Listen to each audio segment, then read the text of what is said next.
القرآن يوحدنا لطريق الخير يوجهنا الله تعالى أنزله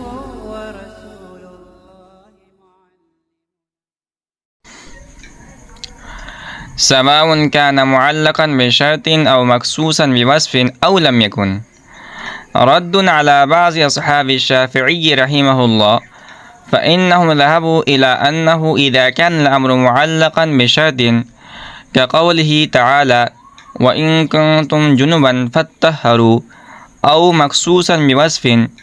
كقوله تعالى السارق والسارقة فاقطعوا أيديهما يتكرر بتكرر الشرط والوصف.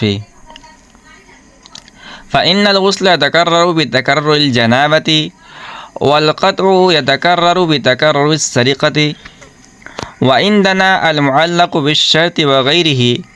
وكذا المخصوص بالوصف وغيره سواء في أنه لا يدل على التكرار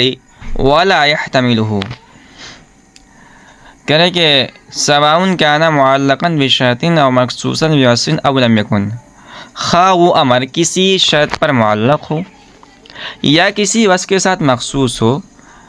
یا معلق یا مخصوص کچھ بھی نہ ہو. یہ متن کی عبارت تھی. شارح فرماتے ہیں رد علی بعض اصحاب الشافعی رحمہ اللہ، یہ عبارت بعض اصحاب شافعی رحمۃ اللہ علیہ پر رد ہے. فإنهم ذهبوا إلى أنه إذا كان الأمر معلقا بشرط كقوله تعالى وإن كنتم جنبا فاتطهروا أو مخصوصا بوصف كقوله تعالى السارق والسارقة فاقطعوا أيديهما يتكرر بتكرر الشرط والوصف. کیونکہ یہ حضرات اس طرف گئے ہیں کہ امر جب کسی شرط پر معلق ہو، جیسا کہ باری تعالیٰ کا ارشاد ہے وَإِن كُنتُم جُنُبًا فَاتَّطَهَرُوا، یا کسی وصف کے ساتھ مخصوص ہو، جیسا کہ باری تعالیٰ کا ارشاد ہے السارق والسارقة فاقطعوا أيديهما، تو وہ شرط وصف کے مقرر ہونے سے مقرر ہوتا ہے. فإن الغسل يتكرر بتكرر الجنابة والقطع يتكرر بتكرر السرقة. چنانچہ غسل جنابت کے مقرر ہونے سے مقرر ہوتا ہے اور قطع یا چوری کے مقرر ہونے سے مقرر ہوتا ہے. وعندنا المعلق بالشرط وغيره وكذا المخصوص بالوصف وغيره سواء في أنه لا يدل على التكرار ولا يحتمله. اور ہمارے نزدیک معلق بالشرط وغیرہ اسی طرح مخصوص بالوصف وغیرہ اس بارے میں سب برابر ہیں کہ امر نہ تو تکرار کا تقاضا کرتا ہے اور نہ اس کا احتمال لگتا ہے. سواء كان معلقا بشرط او مخصوصا بوصف او لم يكن. یہ متن المنار کی عبارت ہے اور اس عبارت میں ماتن علیہ الرحمہ نے بعض اصحاب شافعی کی مذہب کی تردید فرمائی ہے. بعض اصحاب شافعی کا مذہب یہ ہے کہ امر اگر کسی شرط پر معلق ہو، جیسے کہ باری تعالیٰ کا ارشاد وَإِن كُنتُم جُنُبًا فَاتَّطَهَرُوا میں طہارت غسل جنابت کی شرط پر معلق ہے، یا امر کسی وصف کے ساتھ مخصوص ہو، جیسے السارق والسارقة فاقطعوا أيديهما، اس آیت میں قطع ید وصف سرقہ کے ساتھ مخصوص ہے، تو شرط اور وصف کے مقرر ہونے سے امر بھی مقرر ہوتا ہے. چنانچہ آپ جانتے ہیں کہ جنابت کے مقرر ہونے سے غسل مقرر ہو جاتا ہے، اسی طرح چوری کے مقرر ہونے سے قطع ید مقرر ہو جاتا ہے. اور اس پر نظرات کی دلیل یہ ہے کہ وصف شرط کی مانند ہے اور شرط علت کی مانند ہے، اور آپ جانتے ہیں کہ علت کے تکرار سے حکم مقرر ہوتا ہے، لہذا شرط اور وصف کے تکرار سے بھی حکم مقرر ہو جائے گا. شارح فرماتے ہیں کہ ہماری طرف سے جواب یہ ہے کہ شرط علت کی مانند نہیں ہے، کیونکہ علت وجود معلول کا تقاضا کرتی ہے جبکہ شرط وجود مشروط کا تقاضا نہیں کرتی ہے. تو جب شرط علت کی مانند نہیں ہے تو شرط کو علت پر قیاس کرنا بھی درست نہیں ہوگا. بہرحال بعض اصحاب شافعی کی اسی مذہب کی تردید کرتے ہوئے مصنف علیہ الرحمہ نے فرمایا کہ علماء احناف کا مذہب یہ ہے کہ امر شرط پر معلق ہو یا کسی وصف کے ساتھ مخصوص ہو یا معلق اور مخصوص کچھ بھی نہ ہو، بہر صورت امر تکرار پر دلالت کرتا ہے اور نہ تکرار کا احتمال لگتا ہے. لكنه يقع على أقل جنسه ويحتمل كله استدراك من قوله ولا يحتمله كأن قائلا يقول لما لم يحتمل الأمر التكرار عندكم فكيف يصح عندكم نية الثلاثي في قوله طلقي نفسك فيقول إن الأمر يقع على أقل جنسه وهو الفرد الحقيقي ويحتمل كل الجنس وهو الفرد الحكمي أي الطلقات الثلاث لا من حيث أنه عدد بل من حيث أنه فرد ولا من حيث أنه مدلوله بل من حيث أنه منوي وإليه أشار بقوله حتى إذا قال لها طلقي نفسك أنه يقع على الواحد إلا أن ينوي الثلاثة لأن الواحد فرد حقيقي متيقن والثلاثة فرد حكمي محتمل ولا تعمل نية الثنتين إلا أن تكون المرأة أمة أي لا تصح نية الثنتين في قوله طلقي نفسك لأنه عدد محض ليس بفرد حقيقي ولا حكمي وليس مدلولا لللفظ ولا محتملا له إلا إذا كانت تلك المرأة أمة لأن الثنتين في حقها كالثلاثة في حق الحرة فواحد حكمي كالثلاث في حقها وأما إذا قال طلقي نفسك اثنتين فحينئذ إنما تقع اثنتان لأجل أنه بيان تغيير لما قبله لا بيان تفسير له لأن طلقي لا يحتمل اثنتين حتى يكون بيانا له لكنه يقع على أقل جنسه ويحتمل كله لیکن امر اقل جنس پر واقع ہوتا ہے اور کل جنس کا احتمال لگتا ہے. استدراک من قوله ولا يحتمله كأن قائلا يقول لما لم يحتمل الأمر التكرار عندكم فكيف يصح عندكم نية الثلاث في قوله طلقی نفسکی. شارح فرماتے ہیں کہ مصنف کے قول ولا يحتمل سے استدراک ہے. گویا کہنے والا کہتا ہے کہ جب آپ کے نزدیک امر تکرار کا احتمال نہیں رکھتا ہے تو شوہر کے قول طلقی نفسکی میں تمہارے نزدیک 3 طلاق کی نیت کیسے درست ہوگی؟ فیقول ان الامر يقع على اقل جنسه وهو الفرد الحقيقي ويحتمل كل الجنس وهو الفرد الحكمي أي الطلقات الثلاث لا من حيث أنه عدد بل من حيث أنه فرد ولا من حيث أنه مدلوله بل من حيث أنه منوي وإليه أشار بقوله. تو مصنف فرماتے ہیں کہ امر اپنے اقل جنس پر واقع ہوتا ہے اور یہی فرد حقیقی ہے اور کل جنس کا احتمال لگتا ہے اور یہی فرد حکمی ہے. یعنی 3 طلاقیں ہیں لیکن اس حیثیت سے نہیں کہ وہ عدد ہے بلکہ اس حیثیت سے کہ وہ ایک فرد ہے اور نہ اس حیثیت سے کہ وہ اس لفظ کا مدلول ہے بلکہ اس لحاظ سے کہ وہ منوی ہے. اور اسی طرف ماتن علیہ الرحمٰن نے اپنے قول سے اشارہ کیا حتی اذا قال لها طلقی نفسکی انه يقع على الواحد الا ان ينوي الثلاثة لأن الواحد فرد حقيقي متيقن والثلاثة فرد حكمي محتمل. حتیٰ کہ جب شوہر اپنی بیوی سے طلقی نفسکی کہے یعنی تو اپنے آپ کو طلاق دے دے تو یہ کلام ایک طلاق پر واقع ہوگا مگر یہ کہ 3 کی نیت کرے کیونکہ ایک فرد حقیقی متیقن ہے اور 3 فرد حکمی محتمل ہے. ولا تعمل نیت الثنتین الا ان تکون المرأة امدا اور 2 کی نیت درست نہیں ہوگی الا یہ کہ وہ عورت باندھی ہو. ای لا تصح نیت الثنتین فی قوله طلقی نفسکی لأنه عدد محض ليس بفرد حقيقي ولا حكمي وليس مدلولا لللفظ ولا محتمل له إلا إذا كانت تلك المرأة أمة لأن الثنتين في حقها كالثلاثة في حق الحرة فواحد حكمي كثلاث في حقها. اور دو طلاقوں کی نیت کا آرام نہیں ہو سکتی مگر یہ کہ عورت بانی ہو، یعنی شوہر کے قول طلقی نفسکی میں دو طلاقوں کی نیت صحیح نہیں ہوگی کیونکہ دو عدد محض ہے، نہ فرد حقیقی ہے اور نہ فرد حکمی اور نہ لفظ کا مدلول ہے اور نہ اس کا محتمل ہے، مگر جب کہ عورت بانی ہو اس لیے کہ اس کے حق میں دو ایسی ہے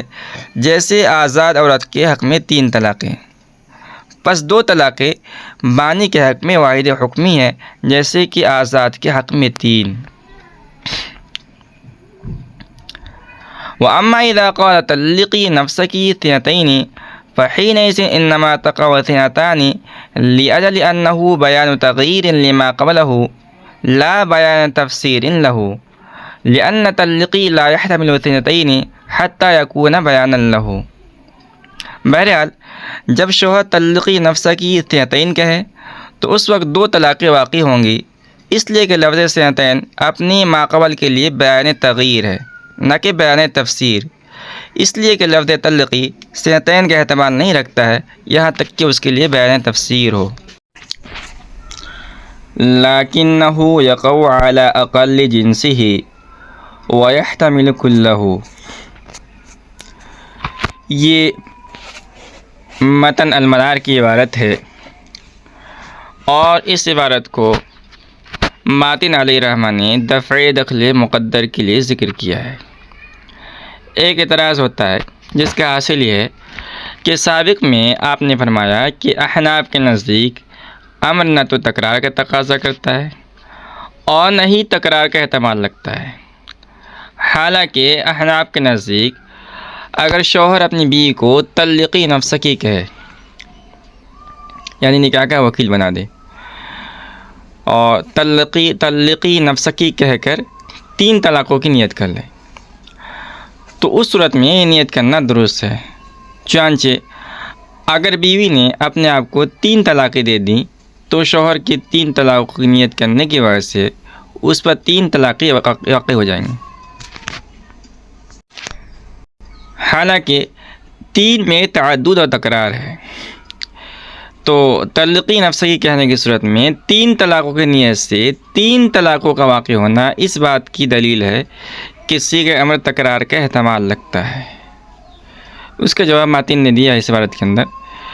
جس کا خلاصہ یہ ہے کہ عدد اور فرد کے درمیان منافات ہے، کیونکہ فرد وہ ہوتا ہے جو افراد سے مرکب نہ ہو، جبکہ عدد وہ ہوتا ہے جو افراد سے مرکب ہو۔ پھر آپ سمجھیے کہ فرد کی 2 قسمیں ہیں، ایک ہے فرد حقیقی اور دوسرا ہے فرد حکمی۔ فرد حقیقی اس کو کہتے ہیں جس کے نیچے کوئی عدد نہ ہو، مثال کے طور پر ایک فرد حقیقی ہے اس لیے کہ اس کے نیچے کوئی عدد نہیں ہے اور اس کو اقل جنس بھی کہا جاتا ہے، یعنی جنس کا سب سے کمتر درجہ، سب سے کمتر مصداق۔ اور دوسرا ہے فرد حکمی۔ فرد حکمی اس کو کہتے ہیں جو تمام کا مجموعہ ہو، مثال کے طور پر 3 طلاقوں کا مجموعہ، یہ فرد حکمی ہے۔ شارح فرماتے ہیں کہ صیغہ امر مصدر پر مشتمل ہونے کی وجہ سے اقل جنس یعنی فرد حقیقی پر واقع ہوتا ہے اور کل جنس یعنی فرد حکمی کا احتمال لگتا ہے۔ گویا فرد حقیقی امر کا موجب اور فرد حکمی اس کا محتمل ہے، اور پہلے گزر چکا ہے کہ موجب بلا نیت ثابت ہوتا ہے جبکہ محتمل نیت کے ساتھ ثابت ہوتا ہے۔ لہذا شوہر کے قول طلقی نفسکی سے فرد حقیقی یعنی 1 طلاق بلا نیت ثابت ہو جائے گی، اور فرد حکمی یعنی 3 طلاقوں کا مجموعہ نیت کے ساتھ ثابت ہوگا۔ اس مسئلے کے اندر آپ کو غور کرنے کی ضرورت ہے، اور آپ کو غور یہ کرنا ہے کہ یہاں پر یعنی طلقی نفسکی کہہ کر شوہر کا بیوی کو 3 طلاقوں کو مالک بنانا، اس مسئلے کے اندر جو 3 طلاقیں واقع ہوں گی، اگر اگر اپنے پر واقع کر لے تو وہ جو 3 طلاقیں واقع ہوں گی وہ عادت ہونے کی حیثیت سے واقع نہیں ہوگی جیسا کہ معترض نے کہا ہے، بلکہ فرد ہونے کی حیثیت سے واقع ہوگی۔ اسی طرح 3 طلاقوں کا مجموعہ لفظ تلقی کا مدلول ہونے کی وجہ سے واقع نہیں ہوگا، بلکہ شوہر کی نیت کرنے کی وجہ سے واقع ہوگا۔ تو ماتن نے اسی کو سیدھے سادہ انداز میں فرمایا کہ اگر شوہر نے اپنی بیوی سے تلقی نفسکی کہا اور شوہر نے کوئی نیت نہ کی تو بیوی اپنے آپ کو ایک طلاق دینے کی مجاز ہوگی، کیونکہ ایک فرد حقیقی ہے۔ اور اگر شوہر نے 3 طلاقوں کی نیت کی تو بیوی 3 طلاقوں کی مجاز ہوگی، کیونکہ 3 طلاقوں کا مجموعہ فرد حکمی ہے اور لفظ اس کا احتمال بھی رکھتا ہے۔ ہاں، اگر شوہر نے 2 طلاقوں کی نیت کی تو اس صورت میں بیوی اپنے آپ کو 2 طلاقیں دینے کی مجاز نہ ہوگی، اور شوہر کا 2 کی نیت کرنا درست نہیں ہوگا، کیونکہ 2 کا عدد محض اور خالص عدد ہے، اور لفظ تلقی کا 2 نہ تو فرد حقیقی ہے نہ ہی فرد حکمی ہے۔ اسی طرح لفظ تلقی نہ تو 2 پر دلالت کرتا ہے اور نہ ہی 2 کا احتمال رکھتا ہے۔ تو جب 2 عدد محض ہے اور صیغہ امر نہ عدد و تکرار پر دلالت کرتا ہے اور نہ اس کا احتمال رکھتا ہے،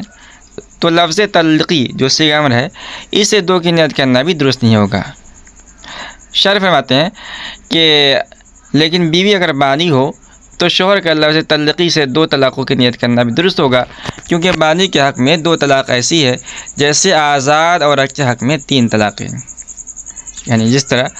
آزاد عورت 3 طلاقوں سے مغلظ بائنہ ہو جاتی ہے، اسی طرح بانی صرف 2 طلاقوں سے مغلظ بائنہ ہو جاتی ہے۔ تو جس طرح آزاد عورت کے حق میں 3 طلاقوں کا مجموعہ فرد حکمی ہے، ٹھیک اسی طرح بانی کے حق میں 2 طلاقوں کا مجموعہ فرد حکمی ہے۔ اور سابق میں گزر چکا ہے کہ لفظ سے فرد حکمی کی نیت کرنا درست ہے، لہذا بیوی اگر بانی ہو تو لفظ تلقی سے 2 طلاقوں کی نیت کرنا بھی درست ہوگا۔ یہ بات یہاں پوری ہوئی۔ آئیو اما اذا قال تلقی نفسکی ثنتین، یہ عبارت بھی دفع دخل مقدر ہے۔ ایک سوال ہوتا ہے کہ آپ نے فرمایا کہ 2 عدد محض ہے اور 2 تلقی کا نہ فرد حقیقی ہے اور نہ ہی فرد حکمی ہے اور نہ اس کا مدلول ہے اور نہ اس کا معتمل ہے۔ حالانکہ اگر شوہر نے اپنے بیوی سے تلقی نفسکی ثنتین کہا تو بیوی کے اپنے اوپر 2 طلاق دینے سے اس پر 2 طلاقیں واقع ہو جاتی ہیں، اس لیے کہ ثنتین کا لفظ تلقی کے لیے بیان تفسیر ہے، اور تفسیر اسی چیز کی ہو سکتی ہے جس کا لفظ احتمال رکھتا ہو۔ تو معلوم ہوا کہ لفظ تلقی ثنتین 2 کا احتمال رکھتا ہے، اور جب لفظ تلقی 2 کا احتمال رکھتا ہے تو آپ کا یہ کہنا ہے کہ 2 لفظ تلقی کا محتمل نہیں ہے، غلط ہے۔ تو اس کا جواب شاہ نے دیا ہے کہ تلقی نفسکی ثنتین میں لفظ ثنتین یہ تلقی کے بیان تفسیر نہیں ہے جیسا کہ ہم نے کہا ہے، بلکہ اس کا بیان تغییر ہے، اور لفظ ثنتین کا بیان تفسیر نہ ہونا اس لیے ہے کہ لفظ تلقی ثنتین کا احتمال ہی نہیں رکھتا ہے۔ حالانکہ آپ نے پڑھا ہوگا اصول شاشے کے اندر کہ مفسر اس چیز کا احتمال رکھتا ہے جو بیان تفسیر واقع ہو۔ بہرحال لفظ ثنتین تلقی کا بیان تغییر ہے، اور بیان تغییر حکم سابق کو بدل لیتا ہے، لہذا آپ نے جو مثال ذکر کیا ہے تلقی نفسکی ثنتین، اس میں طلاق بتقدیر موصوف ثنتین سے واقع ہوگی، نہ کہ لفظ تلقی سے، اور پوری تقدیر روایت یوں ہوگی تلقی نفسکی تطلیقتین ثنتین، اور جب لفظ ثنتین بیان تغییر ہے اور طلاق اسی سے واقع ہو رہی ہے تو ثنتین لفظ تلقی کا محتمل نہ ہوگا۔